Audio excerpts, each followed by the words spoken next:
The best way to maintain this illusion of freedom is to put some of the livestock on the payroll of the farmer. Those cows that become dependent on the existing hierarchy will then attack any other cows who point out the violence, hypocrisy, and immorality of human ownership. Officers positioned Grant face first on the floor with one officer near his head, a second near his back, and a third officer standing nearby. There appeared to be a brief struggle. Then, a 2-year veteran BART officer stands, draws his weapon, and fires.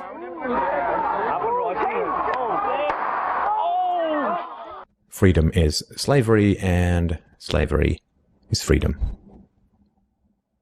If you can get the cows to attack each other whenever anybody brings up the reality of their situation, then you don't have to spend nearly as much controlling them directly.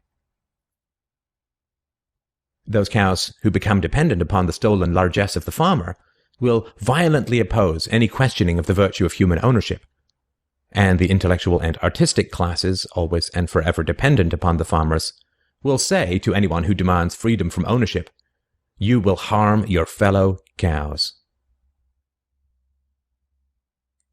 The livestock are thus kept enclosed by shifting the moral responsibility for the destructiveness of the violent system to those who demand real freedom.